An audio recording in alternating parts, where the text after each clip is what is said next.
Well, the big ones, I remember everything. So I remember every step of that one. I remember, the preparation. I remember the gun going off. I remember, the entire race.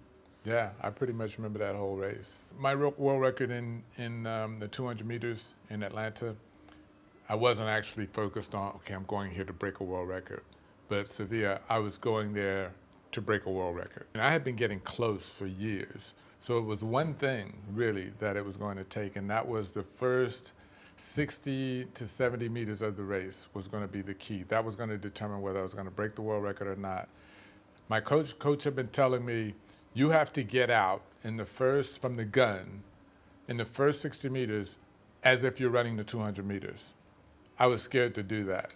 The quicker I could get up to the pace that I would run the rest of the race, the quicker I could get up to that speed, the more time I would have to relax. If I could get up to race pace in 60 meters, it's going to take less energy for me to do that than if I just gradually continued to work it and get up. And that's what I have been doing. So that was the key. So once the gun went off and I committed to doing it, and I said to myself, as I kept visualizing myself running the race, in the days leading up to that championship, I had made up my mind that I'm going all out. I'm going to do it, and I felt confident that I could.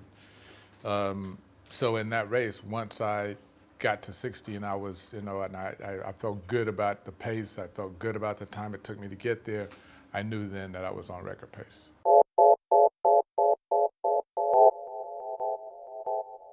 Having a stroke is obviously a very serious, and very scary, event, and I didn't know what was going to happen. And I think I was able to recover and do it and recover so quickly because part of me has to go back into that sort of Olympic mindset and the way that I was then, where I have to, really be focused at a high level, and this is all that matters every day. I wake up and the only thing that matters is the 3 training sessions that I have today. That's it. I had to go back into that. But part of me also had to rely on other people, ask for their help. But I also needed, to let people see me, in this vulnerable state. When you can't walk and you're told you've suffered a stroke, and that's why you can't walk, and a part of your brain has been affected, and you've had a clot in your brain, and it has basically severed blood vessels and nerves that send messages down to your leg and to your arm to tell it what to do, and those are gone. And your first question is, okay, well, I can't walk right now. Will I ever be able to walk again? Will I ever be able to stand? Will I ever be able to dress myself again by myself? Will I ever be able to go to the bathroom by myself? Well, I was at home when it happened, but when I was told that, I was in the hospital.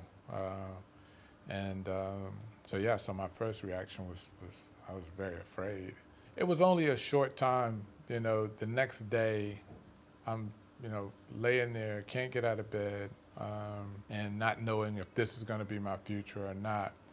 Yeah, and there was for a very short time, there was definitely anger, because in order to avoid having a stroke or avoid, having, cardiovascular issues, heart attack, stroke, the things to do, I was doing. So I was doing all of the right things, and I still had a stroke, and so I was thinking, that's just incredibly unfair.